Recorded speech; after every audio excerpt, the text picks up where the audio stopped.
Hello, Penny here from East Hertfordshire Family Centre Service. Hello to you all. I've got a very special story I want to share with you today, and it's called I Am Perfectly Designed. That's an interesting title, isn't it? That's what we call the name of a book. But first of all, let's say hello. Are we ready? 1, 2, 3. Hello. Now, the author of this story, who is Karen Brown and Jason Brown, he was very inspired, which means he thought a lot about something his daddy had said, things that his dad had said to him while he was growing up.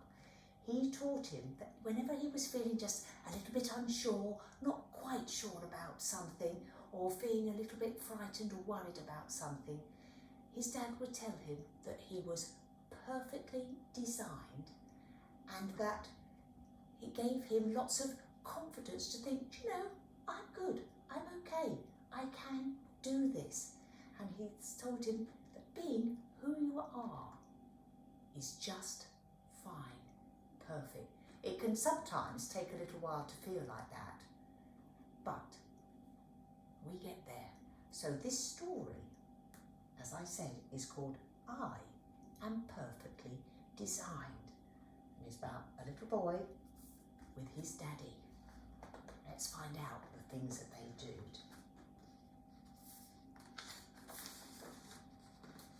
First, there was you, Dad, and then there was me. And now there is us. That's right. Now there is us.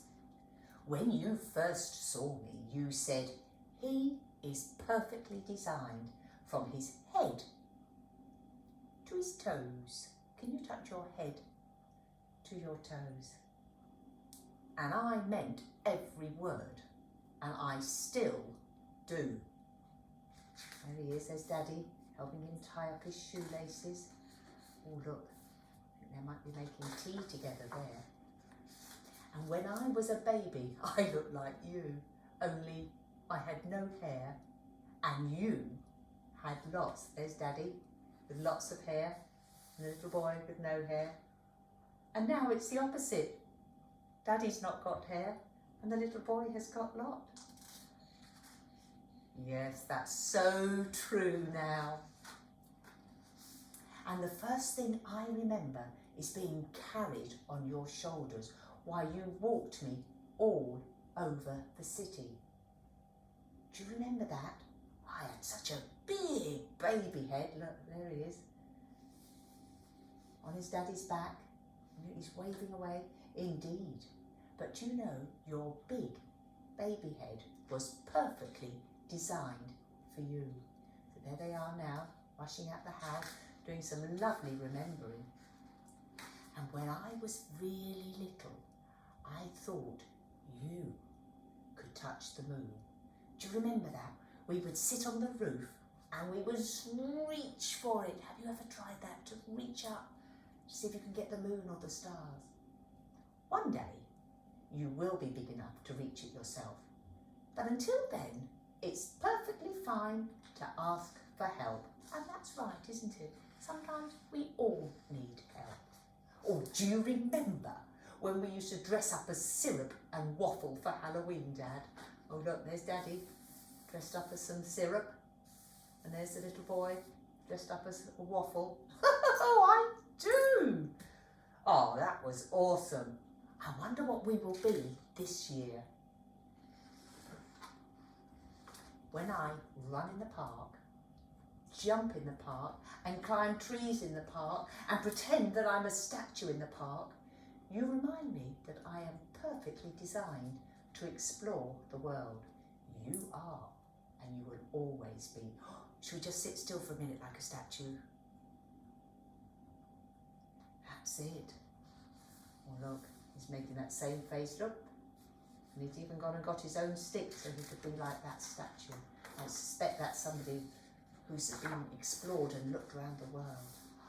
And there they are, look, lying there together, just looking up at the sky.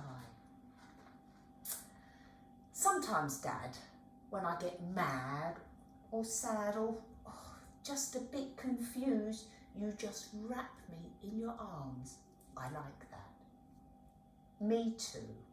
And I remind you that you are perfectly designed and wonderful, no matter what you're feeling, because sometimes we do feel mad, don't we? Or sad, or just get a bit confused, we're just not quite sure. Dad, when I grow up and leave home, will you miss me? Oh yes, very much. Will you go into my room and play with my racing cars and my cuddly toys? Oh, you know I will. There they are, all right. Queued up and got a lovely ice cream together. And will you sit on the fire escape and feed the pigeons like we do in the summer? Well, the pigeons and the sparrows. There they are. And will you remember our favourite moves? Oh, look, I think they like dancing, don't you? I will. Wiggle away, dance, dance. And I'm going to invent some new ones too. There they are. Dad, will you always think of me?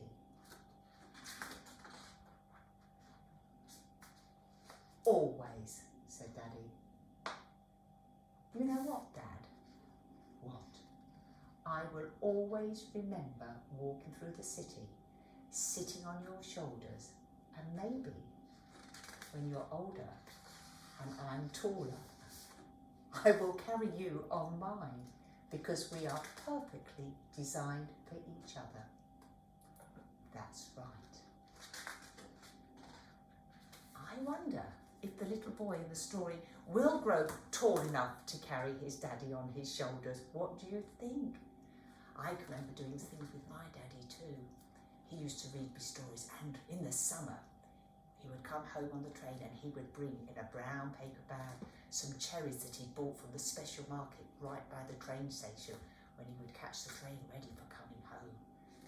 I wonder what special things you do with your dad, your special grown-ups.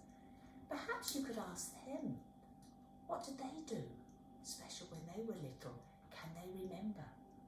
And I wonder what memories you will talk about and remember with your dad or special grown-up when you are bigger. That's a thought. I hope you enjoyed that story, and I'll see you again soon. Bye-bye.